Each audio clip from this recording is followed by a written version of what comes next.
بسم اللہ الرحمن الرحیم۔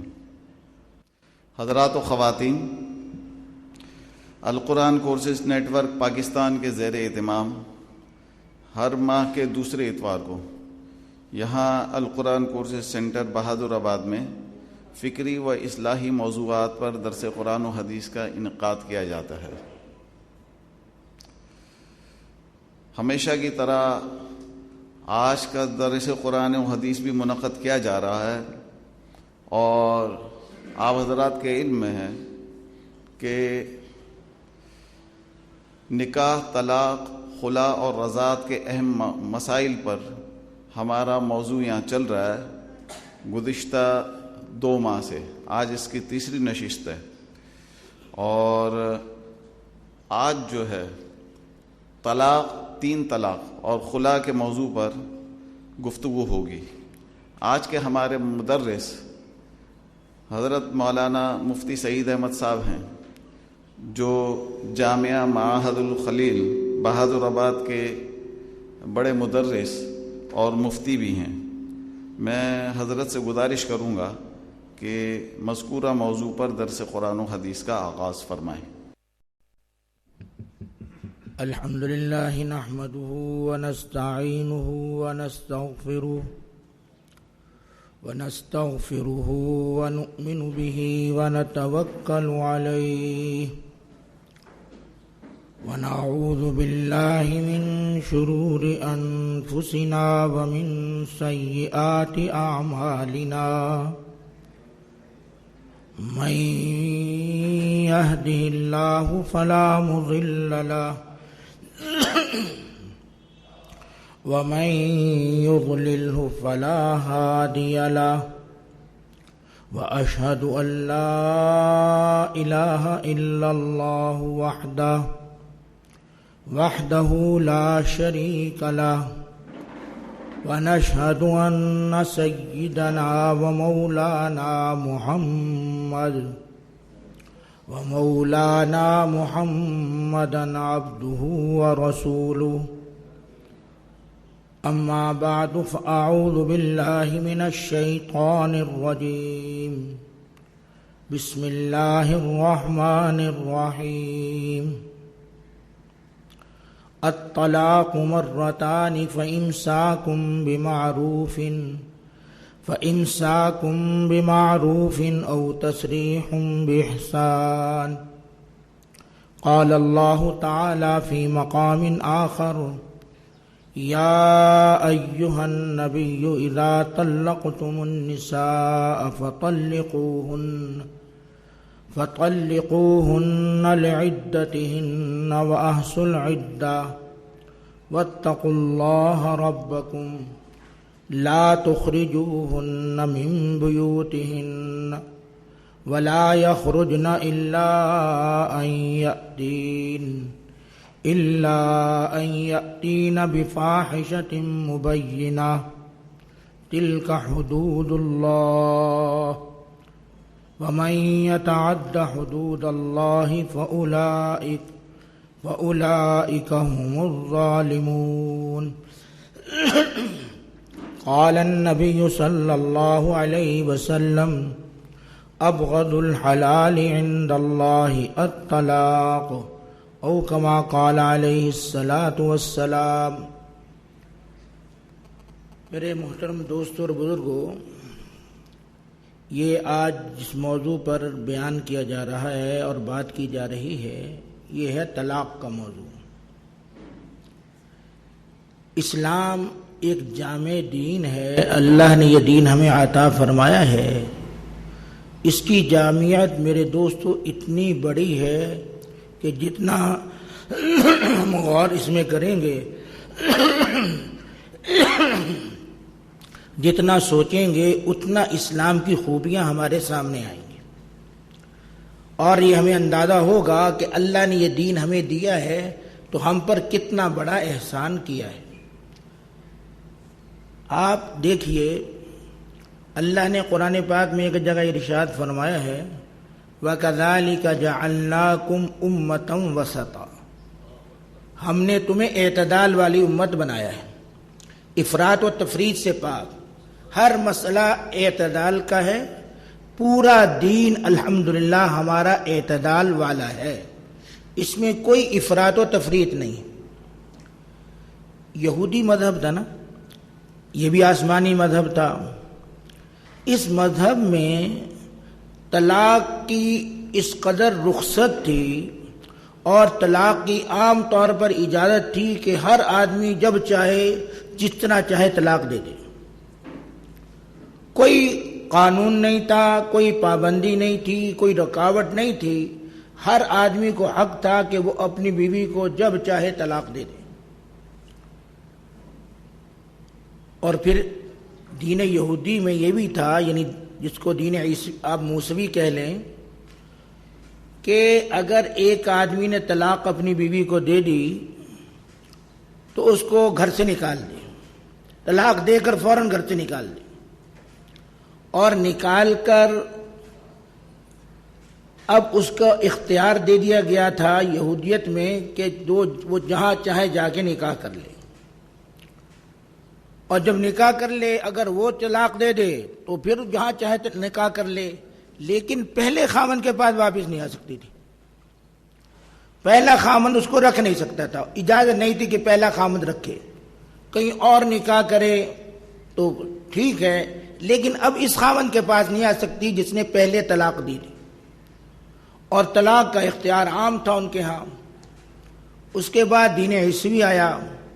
عیسیٰ علیہ السلام کے دین میں اللہ جل شانہ نے کچھ قوانین ایسے بنائے کہ عیسیٰ علیہ السلام کی شریعت میں حکم دے دیا کہ طلاق کی اجازت نہیں ہے، طلاق دے ہی نہیں سکتے.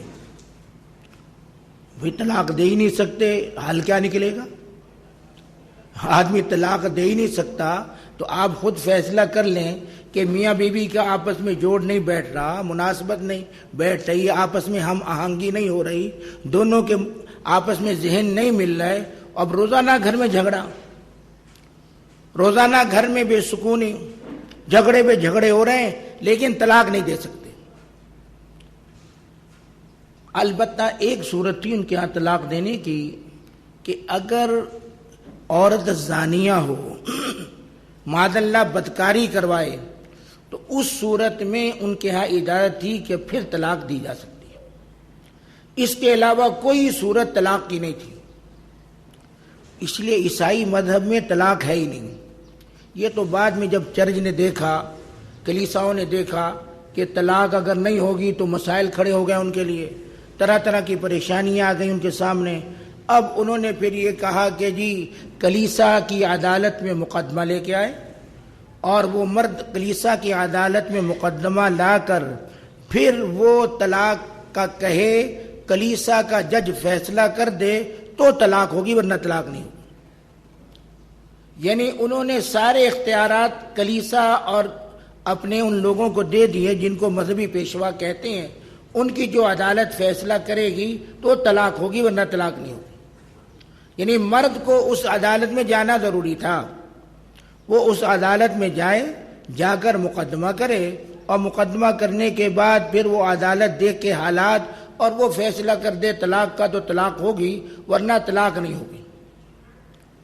اور پھر عجیب بات یہ بھی ہے کہ یہودیت میں یہ بات طے تھی کہ طلاق بغیر لکھے نہیں دے سکتے. طلاق کو لکھنا ضروری تھا. اگر طلاق لکھی ہوگی تو طلاق ہوگی، اگر کسی نے زبانی طلاق دی نا طلاق ہوگی نہیں. تو یعنی عجیب قوانین تھے. آپ اندازہ کیجئے کہ اول طلاق کا حق ہی نہیں عیسائیت میں، اور یہودیت میں عام حق طلاق کا. اور طلاق دینی ہو تو یہودیت میں یہ تھا کہ لکھے پھر طلاق دے، بغیر لکھے طلاق نہیں دے سکتا. اور ان عیسائیوں کے ہاں تو طلاق تھی نہیں، اس لیے انہوں نے کلیساؤں کی عدالت کی ذمہ داری لگائی کہ وہ طلاق کے معاملات کا فیصلہ کرے. پھر جب دیکھا کہ کلیسائیں جو ہیں وہ بہت زیادہ طلاق کے کیس آنے لگے، اور جو ان کا کلیسائیں یعنی مرجا گھر تھے ان کی عدالتیں پریشان ہو گئیں کہ اتنے کیس کیسے سنیں. تو پھر انہوں نے یہ حق دیا ان کے پادریوں نے کہ جی اب عام عدالت میں طلاق کا مسئلہ سن سکتی ہے، لیکن اس کے لیے خاص جج مقرر کیا جائے گا، اور وہ خاص جج جو ہے وہ طلاق کو اس کے سامنے لایا جائے گا اور وہ دیکھے گا تو طلاق دے سکتا ہے، اور وجہ کوئی بھی ہو ان کے نزدیک انہوں نے اپنے طور پر یہ حکم عام کر دیا کہ طلاق کسی وجہ سے بھی ہو سکتی ہے، حالانکہ ان کے مذہب میں تھا صرف طلاق ہوگی تو زنا کی بنیاد پر ہوگی، زنا کی بنیاد کے علاوہ طلاق ہو سکتی ہی نہیں۔ ساری زندگی رہے عورت پریشان رہے، طلاق نہیں دے سکتے۔ اور پھر عجیب ایک حکم عیسائیوں کے یہاں یہ تھا کہ اگر کسی نے طلاق دے دی نا کسی عورت کو تو جب تک موت نہ آئے اس عورت کی اس کا خرچہ بھی اس کے ذمہ ہے، یعنی طلاق دینے کے بعد 20 سال بھی عورت زندہ رہتی ہے یا 40 سال زندہ رہتی ہے تو 40 سال تک خرچہ جو دے گا وہ گویا وہ آدمی دے گا جس نے طلاق دی۔ آپ ذرا غور تو کریں کہ دنیا میں آدمی پیسہ ایسے نہیں خرچ کرتا، کچھ مفادات ہوتے ہیں تو پیسہ خرچ کرتا ہے، بغیر مفادات کے پیسہ خرچ نہیں کرتا۔ اب عورت سے نہ فائدہ حاصل کر سکتے ہیں، نہ وہ گھر میں رہ رہی ہے، نہ کچھ ہے، لیکن خرچہ اس کے ذمہ ہے کہ یہ خرچہ مرتے دم تک اس کو دے گا، مرتے دم تک خرچہ نہیں روک سکتا۔ یعنی کتنی سختی تھی ان دینوں میں، اللہ نے ہمیں دین عطا فرمایا اور ایسا جامع دین عطا فرمایا کہ سارے احکام بالکل الگ الگ کر دیے، اور فرمایا دیکھو بات یہ ہے طلاق اللہ کو پسند نہیں، اللہ طلاق کو پسند نہیں فرماتے، اس لیے اللہ کے نبی صلی اللہ علیہ وسلم نے ارشاد فرمایا کہ ابغض الحلال عند اللہ الطلاق، لوگوں اللہ کو سب سے حلال چیزوں میں ناپسند طلاق ہے، طلاق سے زیادہ ناپسند کوئی چیز نہیں۔ تو اللہ کے نبی نے ہمیں اتنا تو بتلا دیا کہ طلاق اللہ کو ناپسند ہے، اس لیے طلاق کا معاملہ نہ کیا جائے، طلاق دی نہ جائے، البتہ مجبوری ہو تو شریعت نے ہمیں حق دے دیا کہ ہم عورت کو طلاق دے سکتے ہیں۔ یعنی یہودیت نے عام رکھا اس کو، عیسائیت نے بالکل بند کر دیا، اسلام نے ہمیں درمیان میں رکھا کہ نہ تم بالکل کھلے ہو طلاق دینے میں کہ جب چاہو طلاق دے دو، اور نہ ہی تمہارے اوپر ایسا زور ہے کہ تم اس کو ہر حال میں اپنے ساتھ رکھو، بلکہ اعتدال کے ساتھ چلو، بیوی کو خوش رکھو اور بیوی کے ساتھ نباہ کرنے کی کوشش کرو، ہاں نباہ نہ ہو جائے آخری درجے میں طلاق دے سکتے۔ اللہ کے نبی کیونکہ حکیموں کے حکیم ہیں، اور حکیم اس کو کہتے ہیں جو ہر بات ایسی کرتا ہے جو موقع محل کی ہوتی، جس میں کوئی بات بھی ایسی نہیں ہوتی جو موقع محل سے ہٹ کرو، اس لیے اللہ کے نبی نے ہمیں صرف طلاق دینے سے منع کیا اور یہ کہہ دیا کہ لوگوں سب سے ناپسند اللہ کو طلاق ہے، حالانکہ حلال ہے لیکن ناپسند ہے، اس لیے ہمیں طریقے بتلائے کہ بیوی کے ساتھ نباہ کرو، اور سمجھایا کہ یہ عورت جو ہے نا اللہ کے حکم سے ٹیڑھی پسلی سے پیدا ہوئی ہے، حضرت آدم علیہ السلام کی پسلی سے پیدا ہوئی اور وہ ٹیڑھی ہوتی ہے پسلی، فرمایا کہ ٹیڑھی پسلی سے پیدا ہوئی ہے، عورت کے اندر بہت سی چیزیں ایسی تمہیں نظر آئیں گی کہ جو تمہارا ساتھ نہ دے سکیں، تمہیں پریشانی لاحق ہو، تمہاری زندگی اس بارے میں وہ سکون حاصل نہ کر سکے جو سکون تمہیں چاہیے، لیکن یہ بات یاد رکھو کہ یہ ٹیڑھی پسلی کے ساتھ گزارا تمہیں ایسے کرنا ہوگا کہ اس ٹیڑھے پن کے ساتھ چلتے رہو، اس کی ہر بات کو سیدھا کرنے کی کوشش نہ کرو، بلکہ تم کوشش یہ کرو کہ کچھ نہ کچھ وہ سیدھی ہو جائے، بس جتنی سیدھی ہو جائے اس پر اللہ کا شکر ادا کرو، ہے کہ اے اللہ تیرا شکر ہے کہ اس نے یہ بات ہماری مان لی۔ اب فرمایا کہ اگر تم چاہو گے نا کہ عورت کو بالکل سیدھا کر دو تو پھر یاد رکھو نتیجہ یہ نکلے گا کہ جب ٹیڑھی چیز کو سیدھا کیا جائے وہ ٹوٹ جاتی ہے، جب بھی کوئی ٹیڑھی چیز ہو نا اس کو جب آپ سیدھا کرنے کی کوشش کریں گے لازمی ٹوٹے گی، تو فرمایا کہ نتیجہ یہ نکلے گا جب اپنی بیوی کو بالکل سیدھا کرنے کی کوشش کرو گے تو وہ ٹوٹے گی، اور جب ٹوٹے گی فرمایا ٹوٹنا اس کا طلاق ہے، اس لیے توڑو نہیں اس کو، طلاق نہ دو، توڑنے کی تمہیں اجازت نہیں ہے، البتہ اسی کجی کے ساتھ اس کے ساتھ چلنے کا تمہیں حکم ہے۔ اس لیے میرے دوستو، اگر ہم غور کر لیں، ہم سب یہ بات سوچ لیں کہ اللہ نے ہمیں بیویوں کے ساتھ اسی طرح گزارا کرنے کا حکم دیا، ہمیں اجازت یہی حکم دیا ہے کہ بالکل سیدھا کرنے کی کوشش نہ کی جائے۔ دیکھو نا، دنیا میں اللہ کے نبی سے بڑھ کر کوئی ہو سکتا ہے؟ سب سے بڑے اللہ کے نبی ہیں دنیا میں، لیکن ازواج مطہرات کے ایسے واقعات موجود ہیں احادیث کی کتابوں میں کہ اللہ کے نبی نے ان کے ساتھ گزارا اسی حال میں کیا ہے، اور کبھی بھی آپ صلی اللہ علیہ وسلم نے سختی کا اظہار نہیں کیا، بیوی کے ساتھ ہمیشہ نرمی کا اظہار کیا ہے۔ حدیث کی کتابوں میں ایک واقعہ آتا ہے، اللہ کے نبی حضرت عائشہ رضی اللہ تعالیٰ عنہ کے گھر میں تشریف لائے۔ باری حضرت عائشہ کی تھی، کیونکہ اللہ کے نبی کی 9 بیویاں ایک وقت میں موجود تھیں، تو باری حضرت عائشہ رضی اللہ تعالیٰ عنہ کی تھی، اس میں وہ تشریف لائے اللہ کے نبی۔ جب تشریف لائے تو دوسری بیوی نے کچھ پکایا، کوئی اچھی چیز پکائی، اس کے دل میں یہ خیال آیا کہ اللہ کے نبی بھی کھا لیں، اللہ کے نبی کو یہ پسند ہے یہ چیز، میں حضور کے لیے بھیج دوں، اللہ کے نبی بھی کھا لیں، میرا دل خوش ہو جائے گا کہ میرا خامن نے کھا لیا۔ ان بیوی نے ایک پیالے میں وہ چیز پکی ہوئی حضور صلی اللہ علیہ وسلم کے لیے حضرت عائشہ کے گھر میں بھیج دی کہ اللہ کے نبی کو یہ کھلا دی جائے۔ تو حدیث کی کتابوں میں آتا ہے جب عائشہ گھر میں وہ خادم لے کے وہ چیز پہنچا ہے تو حضرت عائشہ کو غصہ آ گیا کہ باری میری ہے، وہ کون ہے بھیجنے والی اللہ کے نبی کے لیے؟ کھلاؤں تو میں کھلاؤں نا، تو وہ کیوں کہ اس نے کیوں بھیجا؟ تو غصے میں حدیث میں آتا کہ حضرت عائشہ نے ہاتھ مارا اس خادم کے ہاتھ پر، تو پیالہ گر گیا۔ وہ پیالہ گر گیا تو سارا جو کچھ اس کے اندر تھا وہ بھی گر گیا، وہ پیالہ بھی ٹوٹ گیا۔ تو اب دیکھیے، اس موقع پر آدمی کو غصہ آتا ہے، آدمی غصے کا اظہار کرتا ہے، لیکن اللہ کے نبی نے کوئی غصے کا اظہار نہیں فرمایا، بلکہ یوں فرمایا کہ عائشہ کو غیرت آ گئی،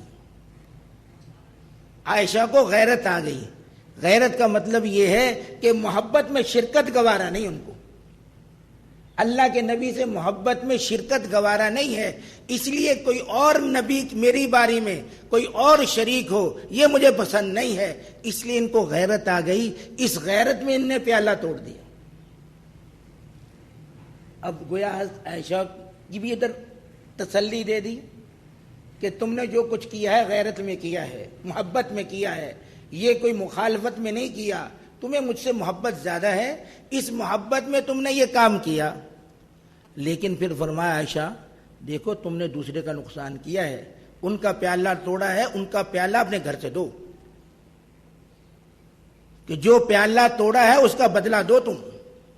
یعنی شرعی حکم بھی بتلا دیا کہ شرعی حکم یہی ہے کہ جب کوئی کسی کا نقصان کرے تو اس نقصان کا مداوع اس کے ذمے ضروری ہے کہ وہ اس نقصان کا مداوع کرے۔ تو اس لیے حضرت عائشہ رضی اللہ تعالیٰ عنہ نے اپنے گھر سے پیالہ دیا اور اس خادم کو دیا کہ جاؤ ان کے گھر میں یہ پیالہ لے جاؤ، اور اللہ کے نبی نے وہ سارا جو کھانا گرا تھا اس کو اٹھایا اور صاف کیا اور کھا لیا۔ تو یعنی اللہ کے نبی کیسی دنیا کے حکیم تھے۔ گویا یہ ہم اصل اللہ کے نبی کے یہ واقعات میرے دوستوں اس لیے ہیں کہ ہمیں معلوم ہو کہ عورت کے ساتھ ہر حال میں گزارا ہی کرنا ہے۔ ذرا ذرا سی بات پر غصے ہو رہے ہیں، ذرا ذرا سی بات پر عورت پر ناراض ہو رہے ہیں اور ناراضی کا اظہار کر کے، اور پھر ہوتا یہی ہے کہ اصل میں آج ہمارا جو مزاج ہے نا، اللہ ہم سب کو معاف فرمائے، کہ طلاق کے بارے میں ہم حد اعتدال سے نکل رہے ہیں۔ وہ حد اعتدال سے نکلنا یہ ہے کہ ہم بیوی کو سمجھتے یہ ہیں کہ یہ گویا ایک نوکرانی ہے گھر میں، اس لیے جو کچھ اس کے ساتھ کیا جائے کوئی حرج نہیں۔ بلکہ دیہاتی لوگ تو یہاں تک اللہ معاف فرمائے، دیہاتیوں کی بات سنی ہے، وہ کیا کہتے ہیں؟ کہتے ہیں عورت تو پاؤں کی جوتی ہے، جب اتارا اتار دیا، جب پہن لیا پہن لیا۔ یعنی معاذ اللہ عورت کو پاؤں کی جوتی قرار دیتے ہیں. اس لیے اصحاب رویا نے اور اصحاب تعبیر نے جو تعبیریں دی ہیں نا خوابوں کی، تو اس میں یہی لکھا ہے کہ عورت جوتا عورت ہوتی ہے، یعنی اس کی تعبیر عورت سے دی ہے. کیونکہ عام لوگ عرب میں عورت کو جوتی سمجھتے ہیں پاؤں کی، اور جب پاؤں کی جوتی سمجھتے ہیں تو اللہ معاف فرمائے جب چاہے نکال دو، جب چاہے رکھ لو، جیسے طلاق دے دو، جیسے چاہے رکھ لو. یہ ہم کرتے ہیں، یہ میرے دوستو بالکل حرام ہے. جو عورت کے حقوق شریعت نے دیے ہیں نا عورتوں کو، ان حقوق کو ادا کرنا ہماری ذمہ داری ہے کہ ہم ان حقوق کو ادا کریں. لیکن ہمارا حال یہ ہے، ایک کبھی غور کیا کریں کہ اللہ ہمارے بنانے والے ہیں، ہماری فطرت کو جانتے ہیں، اور ہماری فطرت کو جب جانتے ہیں ان کو یہ معلوم تھا کہ عورت کے اندر برداشت اس معنی میں کم ہوتی ہے کہ وہ محبت میں حد سے نکل جاتی. لیکن یہ کام مرد کے اندر عقل ہے، اللہ نے اس کو صلاحیتیں دی ہیں، اس کو عقل پوری دی ہے. اس لیے کہا کہ طلاق کا حق مرد کو ہے، عورت کو نہیں. مرد کو حق دیا ہے طلاق کا، عورت کو کوئی حق نہیں طلاق کا. وجہ اس کی کیا ہے؟ وجہ اس کی یہی ہے کہ عورت جب جذبات میں جلدی آ جاتی ہے، جب جذبات میں آتی ہے تو جذبات میں فیصلہ جیسا کرتی ہے کہ بعض دفعہ ہمیشہ پچھتاتی رہتی ہے.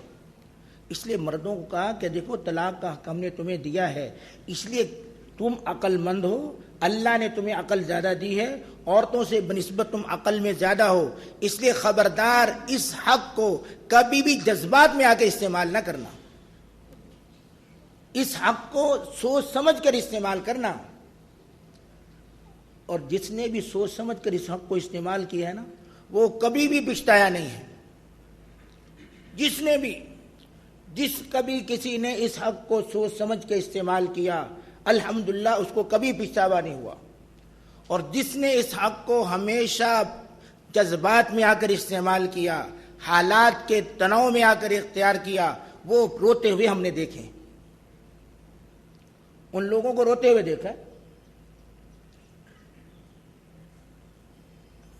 دیکھیے نا، شریعت ہمیں کہتی ہے کہ دیکھو یہ طلاق تمہارا ہم نے تمہیں حق دے دیا اس طلاق کا، اور اللہ نے خود قرآن پاک میں بتا بھی دیا طلاق مرتان. اور دوسری جگہ فرمایا یا ایھا الذین آمنوا اذا طلقتم النساء فطلقوهن لعدتهن واحصوا العدہ. اللہ نے اپنے نبی صلی اللہ علیہ وسلم سے ارشاد فرمایا کہ اے نبی جب تم طلاق دو نا، حالانکہ نبی نے طلاق آج تک کوئی نہیں دی، اس لیے علماء فرماتے ہیں خطاب اللہ کے نبی کو ہے، سنانا ہمیں مقصود ہے کہ ایمان والو جب ہم اپنے نبی کو یہ حکم دے رہے ہیں تو تم کتنے اس حکم کے محتاج ہو، اس لیے تم اس حکم پر عمل کرو. کیا حکم دیا اپنے نبی کو کہ اذا طلقتم النساء فطلقوهن لعدتهن، ان کو طلاق عدت پر دیا کرو، اور پھر واحصوا العدہ، اور پھر عدت گنا بھی کرو. علماء فرماتے ہیں اس کا کیا مفہوم ہے کہ یہ جو کہا نا اذا طلقتم النساء فطلقوهن لعدتهن، اسلام سے بڑا کوئی خوبی والا مذہب میرے دوستوں نہیں ہے. کیونکہ ہمیں عام طور پر پتہ نہیں ہوتا کہ اس کے اندر کیا لم ہے، کیا حقیقت ہے، کیا اللہ نے خوبیاں رکھی ہیں. اللہ کے نبی کے سامنے ایک مسئلہ پیش آیا. حضرت عمر نے آ کے شکایت کی یا رسول اللہ میرے بیٹے عبداللہ بن عمر نے اپنی بیوی کو طلاق دے دی حیض کی حالت میں. وہ ناپاکی میں تھی، حیض کی حالت تھی، ان نے طلاق دے دی. حضرت عبداللہ بن عمر نے، حضرت عمر کے صاحبزادے نے، حضور صلی اللہ علیہ وسلم ایک دم غصے میں آ گئے. فرمایا کہ طلاق حیض کی حالت میں دی ہے؟ کہاں یا رسول اللہ حیض کی حالت میں طلاق دی، اور ایک ہی طلاق تھی، 2-3 طلاقیں نہیں دی تھی. کہا طلاق حیض کی حالت میں دی ہے، اس کو بلاؤ. بلایا اور بلا کر فرمایا کہ اس سے رجوع کرو، یعنی دوبارہ اپنی بیوی بناؤ. اور رجوع کرنے کا اگر ایک طلاق دی ہو نا تو رجوع کرنے کا طریقہ علماء نے اس کے کئی طریقے لکھے ہیں. آسان طریقہ یہ ہے کہ دو آدمیوں کے سامنے یوں کہہ دے کہ میں نے اس کو اپنی بیوی دوبارہ بنا لیا، رجوع کس طرح ہو جائے گا؟ اگر طلاق کسی نے ایک دی ہے نا یا دو دی ہے، ان ایک یا دو طلاقوں کے بعد اگر یوں کہہ دیا کہ میں نے اس کو دوبارہ اپنی بیوی بنا لیا تو رجوع ہو گیا۔ بال اور بھی طریقے ہیں، بال ان طریقوں کو میں اس وقت نہیں بیان کرنا چاہتا۔ تو یہ الفاظ دو آدمیوں کے سامنے کہہ دے، لیکن اگر دو آدمی نہ بھی ہوں، اکیلے بیٹھ کر اس نے کہہ دیا کہ میں نے اس کو دوبارہ اپنی بیوی بنا لیا، وہ دوبارہ بیوی بن گئی۔ تو حضور صلی اللہ علیہ وسلم نے عبداللہ بن عمر سے کہا کہ رجوع کرو، اور پھر رجوع کرنے کے بعد یہ کہا کہ دیکھو اگر تمہیں واقعی ضرورت ہے طلاق دینے کی تو پھر یوں کرنا کہ یہ جب پاک ہو جائے اس کے بعد پھر حیض آئے، پھر اس کے بعد پاک ہو جائے، پھر اس پاکی میں طلاق دینا، اس کے علاوہ اس کو طلاق نہ دینا۔ اب علماء فرماتے ہیں اللہ کے نبی نے گویا طلاق دینے کے لیے 2-1.5 مہینہ مؤخر کر دیا کہ اگر دوبارہ تم نے طلاق دینی ہے اور واقعی تمہیں ضرورت ہے طلاق دینے کی تو پھر یوں کرو کہ پہلے اس سے رجوع کرو، رجوع کرنے کے بعد جب یہ پاک ہو جائیں، پاک ہونے کے بعد پھر حیض آ جائے، پھر دوبارہ پاک ہو جائیں تو اس عدت میں اس پاکی میں طلاق دینا، ورنہ طلاق نہ دینا ان کو۔ علماء نے اس کی حکمت کیا لکھی؟ علماء نے اس کی حکمت یوں لکھی، فرمایا اصل بات یہ تھی کہ ناپاکی کے دن عورت کے ایسے دن ہوتے ہیں کہ مرد عورت سے مل نہیں سکتا۔ جب عورت سے مل نہیں سکتا تو ہو سکتا ہے اس کے دل میں نفرت آ رہی ہو ناپاکی کی وجہ سے، اس لیے وہ طلاق ضرورت کی وجہ سے نہیں دے رہا، نفرت کی وجہ سے دے رہا ہے۔ تو اللہ نے نبی نے کہا نفرت کی وجہ سے طلاق نہیں دینی، ضرورت کی بنیاد پر طلاق دینی ہے، اور ضرورت تب معلوم ہوگی جب یہ پاک ہو کر اگلی پاکی پہ آئے گی تو تم پھر بھی نہیں مل رہے، اور یہ شرط لگا دی کہ خبردار نہ اس پاکی میں اس سے ملنا نہ اس پاکی میں اس سے ملنا، اور پھر نہ ملنے کے بعد پھر طلاق دینا۔ تو کیا وجہ کیا تھی؟ وجہ یہ تھی کہ جب نہیں ملے گا اور پھر پاکی کی حالت میں طلاق دے رہا ہے اور مل سکتا ہے لیکن مل نہیں رہا، اب طلاق دے رہا، واقعی اس کو ضرورت ہے، اس کو واقعی کیا ہے؟ طلاق کی ضرورت ہے، اس لیے طلاق یہ کیا کر رہا ہے؟ دے رہا، کیونکہ ایک تو پابندی لگا دی کہ نہ اس پاکی میں ملنا جو ابھی آئے گی، نہ اس کے بعد دوسری پاکی میں اس سے ملنا، بغیر ملنے کے اس کو طلاق دینا، کہ تاکہ پتہ چل جائے واقعی تمہیں طلاق کی حاجت ہے، کوئی اور وجہ طلاق دینے کی نہیں ہے۔ اس لیے علماء نے شرط لگا دی کہ طلاق دینے کی عدت یہی ہے کہ کسی نے طلاق دینی ہو تو پاکی میں دے، ناپاکی میں طلاق دینا حرام ہے، یاد رکھیے۔ طلاق ناپاکی میں جو دے گا حرام کام کا ارتکاب کرے گا، لیکن حرام کام کا ارتکاب تو کرے گا لیکن حرام کا حکم تو ثابت ہو جاتا ہے، وہ انشاءاللہ میں عرض کروں گا ابھی تھوڑی دیر بعد۔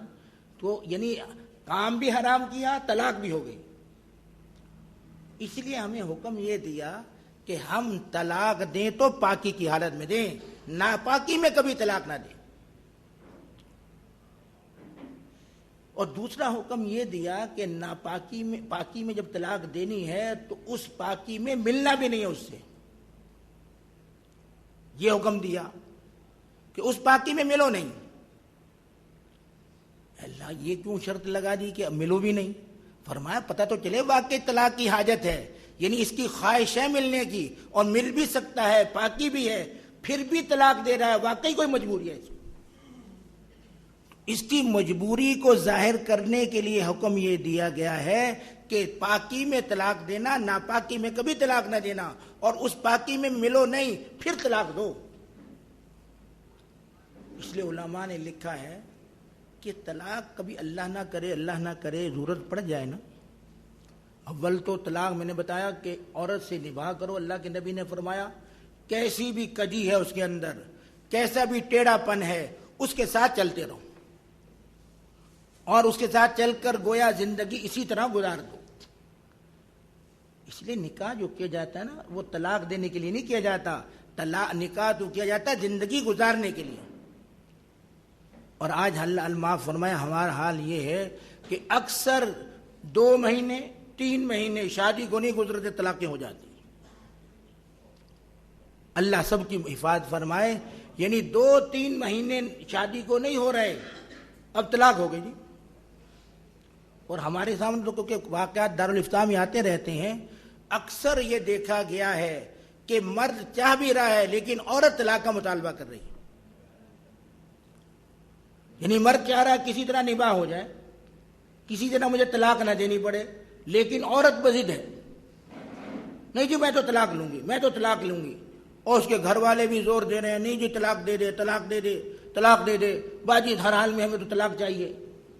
حالانکہ میرے دوستو یہ طلاق لے کر عورت بہت بڑی اللہ کی پھٹکار لے رہی، طلاق کا مطالبہ کر کے اچھا نہیں کر رہی، بہت بڑی اللہ کی پھٹکار پڑ رہی ہے اس پر۔ ہاں اللہ کی مجبوری ہو تو واقعی صحیح ہے، لیکن ذرا سی بات پر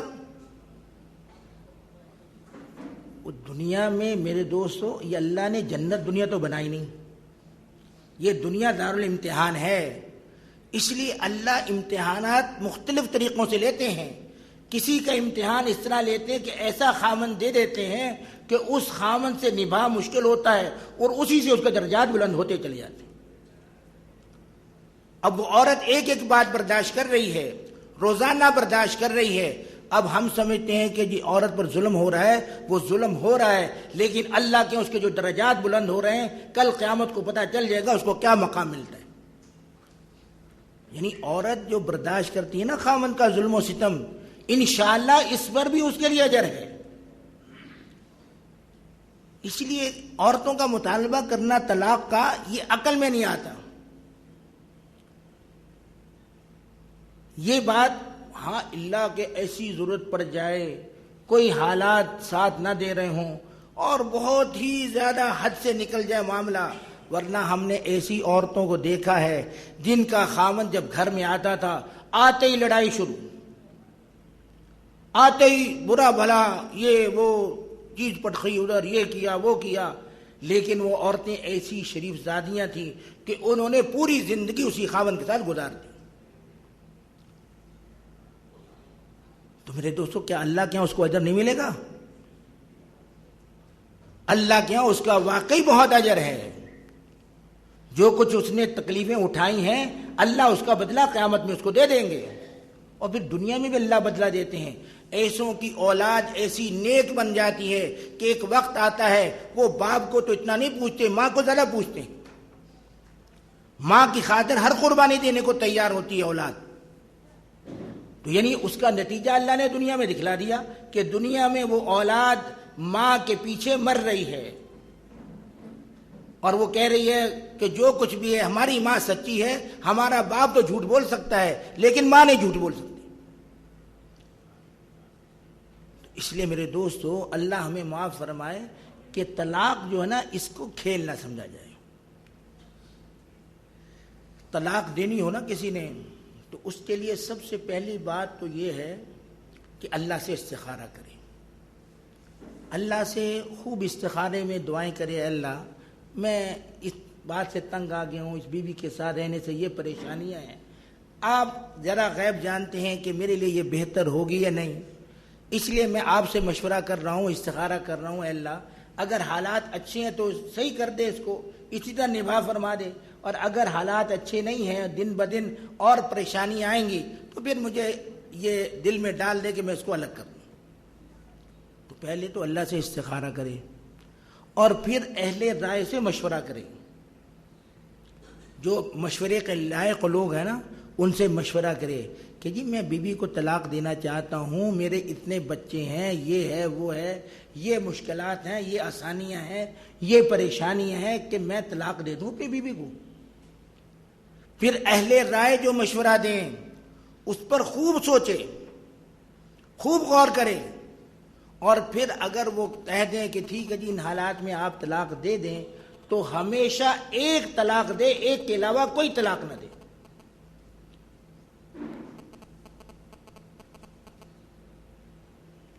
میرے سامنے آج تک طلاق کے 20 کیا سینکڑوں مسائل آئے طلاق کے.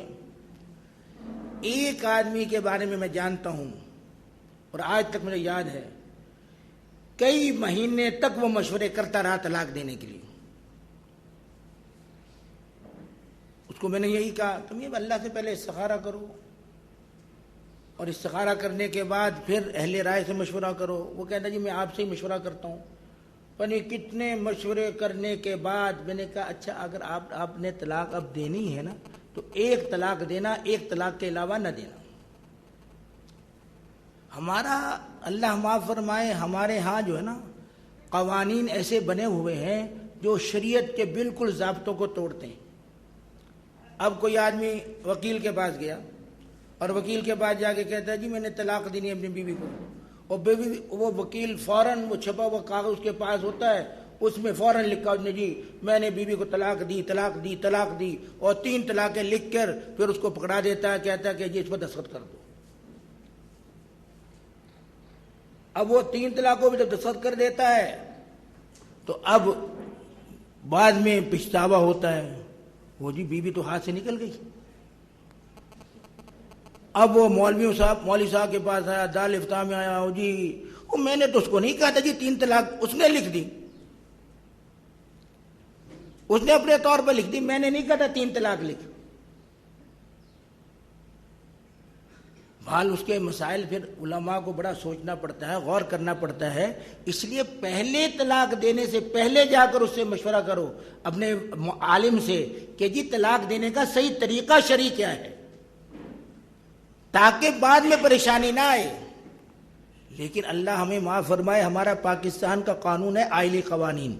یہ آئلی قوانین پاکستان میں اس وقت نافذ ہیں اور اس میں اللہ معاف فرمائے ایسا قانون ہے جو قرآن و حدیث کے بالکل خلاف ہے.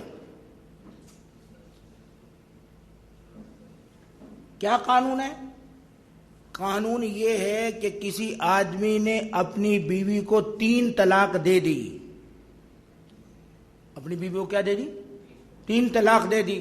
اب 3 طلاق دینے کے بعد اس نے بیوی کو بھیج دیا لیٹر کہ جی میں نے 3 طلاق تمہیں دے دی ہے. تو اب وہ عدالت یہ پاکستان کا قانون جو اہلی قوانین ہے اس میں یہ لکھا ہے کہ جب وہ عورت کے پاس پہنچے تو عورت جو ہے وہاں رجوع کرے پنچایت کے دفتر میں. کونسلر جو بنے ہوتے ہیں پہلے, وہ کونسلر تو آج کل نہیں ہے لیکن دفاتر ان کے موجود ہوتے ہیں جس کو پنچایت کا دفتر کہتے ہیں, بلدیہ میں موجود ہیں, کہ جی وہاں رجوع کرے اور رجوع کرے. جب وہ رجوع کرے گی اس رجوع کرنے کے بعد 120 دن کے اندر وہ پنچایت کمیٹی کا جو سربراہ ہے وہ ان میں صلح کروانے کی کوشش کرے.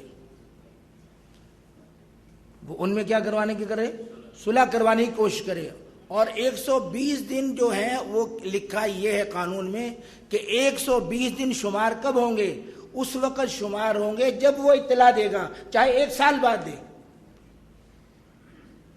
یعنی 1 سال بعد عدت ختم ہو چکی, شریعت کہہ چکی اب حرام ہو چکے ایک دوسرے کے لیے, وہ 3 ماہواریوں میں عدت ختم ہو چکی. اب لیکن قانون میں کیا لکھا ہے کہ جب یہ اطلاع دیں گی اور اس کے پاس پہنچے گی, اس کے 120 دن بعد پہنچنے کے, وہ کاغذ جب پہنچے گا پنچایت کمیٹی میں, اس کے 120 دن بعد جو ہے اب وہ اس کے اندر فیصلہ کر دے. وہ پنچایت بلا کے دونوں کی صلح صفائی کروانے کی کوشش کرے. صلح صفائی ہو جائے تو اچھا ہے, نہ صلح صفائی ہو تو پھر وہ طلاق نافذ کر دے. یعنی اللہ معاف فرمائے اگر کوئی 1 سال بعد رجوع کرتا ہے, شریعت میں تو اب وہ حلال ہو ہی نہیں سکتی, لیکن پاکستان کا قانون اس کو حلال قرار دے رہا ہے. اور وہ یہ کہہ رہے ہیں کہ نہیں, جب وہ رجوع کرے گا جس دن, اس تاریخ سے 120 دن کا اعتبار ہے. حالانکہ شریعت کہتی طلاق کے دن سے 120 دن کا اعتبار ہے. وہ 120 دن ہی 3 ماہواریاں ہیں, وہ 3 ماہواریاں جتنے دن میں پوری ہو جائیں, لیکن انہوں نے لکھا ہے 120 دن, چاہے وہ ماہواریاں پوری ہوں یا نہ ہوں, جو اوپر ہو جائیں اس سے کوئی بحث نہیں ان کو. اب میرے دوستو آپ خود فیصلہ کریں, اگر سال بعد لڑکی نے رجوع کیا عدالت سے, اب سال بعد اب وہ صلح کروا دی انہوں نے, تو اللہ شریعت اور اللہ قرآن حدیث کے نزدیک تو وہ حرام کاری کر رہے ہیں, زنا کر رہے ہیں. لیکن ان نے دونوں دوبارہ ملا دیا. اس لیے ہمارے ایک بزرگ تھے اللہ والے دنیا سے چلے گئے, اللہ جل شان کے اوپر رحمت فرمائے کہ یہ اصل میں پاکستان کے قانون بنانے والے لگتا ہے دنیا کے احمق ترین لوگ تھے. جنہوں نے یہ قانون بنایا ہے نا وہ دنیا کے احمق ترین لوگ تھے. فرمایا ان کی مثال تو یوں ہے کہ ایک چرسی تھا, اس کو حاجت آتی پیشاب کی تو لوٹے میں پانی بھر کے لے جاتا. اب لوٹے میں پانی بھر کے لے جاتا تو وہاں لوٹا اس کا ٹوٹا ہوا تھا, وہ جب تک فارغ ہوتا پانی سارا نکل جاتا. اب بڑا پریشان کہ لوٹا ٹوٹا ہوا, پانی سارا نکل جاتا ہے, جب فارغ ہوتا ہوں تو پانی ہوتا نہیں, اب کیا کروں. تو تھا چرسی, کہنے لگا ایک تدبیر سمجھ میں آئی. بھی کیا تدبیر یہ سمجھ میں آئی, پہلے سنجا کر لیا کروں اور بعد میں جو ہے وہ حاجت پوری کر لیا کر لوں تاکہ پانی استعمال میں آ جائے. یعنی اندازہ یعنی کیا مطلب, پہلے وہ جاتے ہی سنجا کر لو اور استنجا کر کے پھر بعد میں حاجت پوری کرو, اب پانی تو استعمال میں آ ہی گیا نا. تو فرمایا بے وقوفو, قانون بنانا تھا تو یوں بناتے کہ اگر کسی مرد کا طلاق دینے کا ارادہ ہو تو پنچایت کمیٹی میں جا کر کہے کہ میں نے طلاق دینی ہے, صلح کروانا چاہو تو کروا دو. اگر صلح کروانا چاہتے ہو تو کیا کروا دو, صلح کروا دو, کیونکہ میں نے کیا کرنا ہے, طلاق دینی ہے, اس لیے صلح کروا دو. اگر وہ صلح کروا دے تو طلاق دینے کی نوبت ہی نہیں آئے گی. لیکن یہ کہو جی طلاق پہلے دے دے اور پھر جا کے بعد میں کیا کرے, وہ 1 سال بعد یا 2 سال بعد صلح کروا دے اور وہ میاں بیوی دوبارہ رہنے لگ جائیں. فرمائی تو چرسی کے لوٹے کی طرح ہے کہ سنجا پہلے کر لو, باقی صلح سوائی بعد میں ہوگی. طلاق پہلے دے دو, صلح سوائی بعد میں ہوگی. اللہ ہمیں معاف فرمائے, یہ پاکستان کا قانون نافذ ہے اس وقت. یعنی کتنے شریعت کے ضابطے اس سے ٹوٹ رہے ہیں. شریعت نے عدت مقرر کی 3 ہے, اس میں عدت سال 1.5 سال 2 سال بن رہی ہے. شریعت کہتی ہے کہ 3 مہواریوں کے بعد عورت حرام ہو گئی ہمیشہ کے لیے, کہتے ہیں حلال ہے. یعنی کتنے شریعت کے ضابطے نے توڑے ہیں اس قانون کو بنا کر, لیکن ان کو احساس نہیں ہے. اس لیے میرے دوستوں ہم بھی مسائل سیکھتے نہیں ہیں. اس لیے علماء سے طلاق دینے سے پہلے میں نے کہا کہ آ کے مشورہ کیا جائے. لیکن ہمارا حال تو یہ ہے کہ لڑائی ہو رہی ہے ماں سے لڑکے کی, اور بیوی بیچاری خاموشی سے بیٹھی ہے, اور ماں نے کوئی شکایت کر دی بیوی کی, اور وہ ماں سے لڑتا غصے میں جا تجھے طلاق, جا تجھے طلاق, جا تجھے طلاق. اور لڑ ماں سے رہا, طلاق کس کو دے رہا ہے بے وقوف. یعنی لڑائی ماں سے ہو رہی ہے. اتنے کیسے واقعات ہمارے سامنے آتے ہیں کہ جی وہ ماں سے لڑائی ہو رہی تھی, وہ بیوی بیٹھی ہوئی تھی, وہ غصے میں تھا, اس کو ہوش آواز نہیں رہا, اس نے کہا کہ اچھا بیوی کو جا تجھے طلاق, کیونکہ ماں شکایت کر رہی تھی. لیکن وہ طلاق تو دے دی. اب بعد میں جو رونا ان کا دیکھو, اللہ معاف فرمائے. آج تک میں نے کہا سوائے ایک کیس کے کہ جس نے پہلے مشورہ کیا تھا, جتنے لوگوں نے طلاق دی ہے روتے ہوئے ان کو دیکھا ہے, روتے ہوئے دیکھا ہے ان کو. اللہ ایسی آزمائش سے سب کو محفوظ فرمائے. میرے دوستو کہنا آسان ہے, لیکن جب گھر چھوٹ رہا ہو, بیوی کو طلاق ہو جائے شریعت تقاضوں کے مطابق, چھوٹے چھوٹے بچے رل رہے ہوں اور پورا گھر برباد ہو رہا ہو, اس وقت کیا حالات ہوتے ہیں ہم اندازہ نہیں کر سکتے. اس وقت واقعی حالات ایسے ہوتے ہیں کہ انسان کے آنسو خود بخود نکلتے ہیں. اس لیے اللہ ہم سب پر رحم فرمائے, ہم احکام سیکھیں.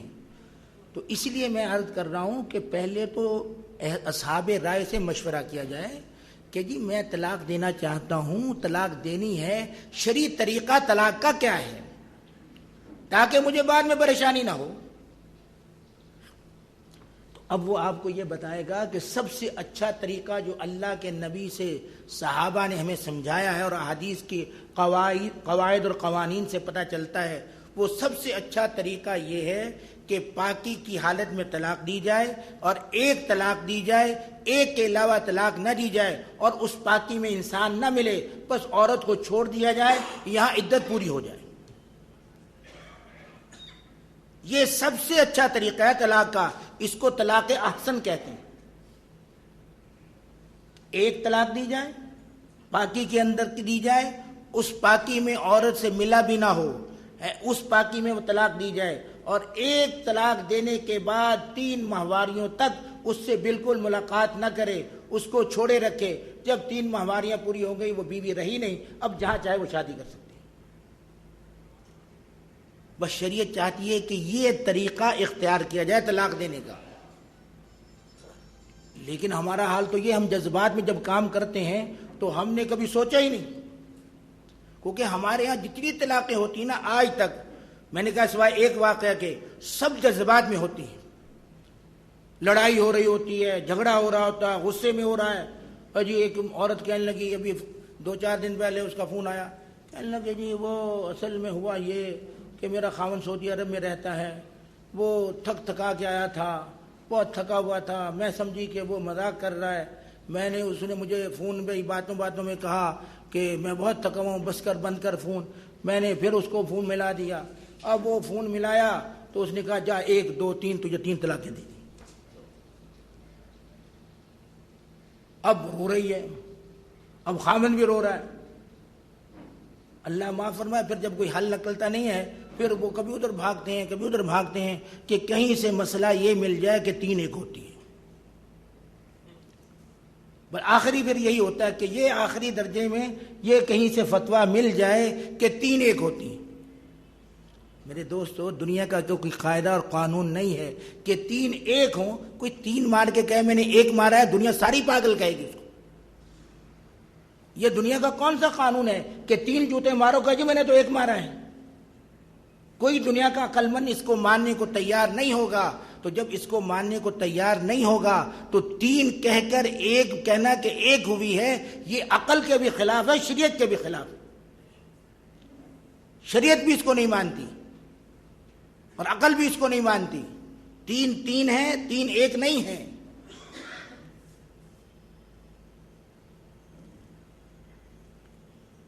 تو اس لیے میرے دوستو، میں نے بتایا کہ طریقہ، سب سے اچھا طریقہ طلاق دینے کا کیا ہے کہ 1 طلاق دی جائے، 2 3 نہ دی جائیں، پاکی میں دی جائے اور اس میں مرد عورت سے ملا بھی نہ ہو. 1 طلاق دے کے بعد چھوڑ دیا جائے. جب عدت ختم ہو گئے تو اب وہ چاہے اسی سے نکاح کرے، چاہے کہیں اور نکاح کرے، اس کی مرضی ہے. اب شریعت کو عام چھوٹ دیتی ہے.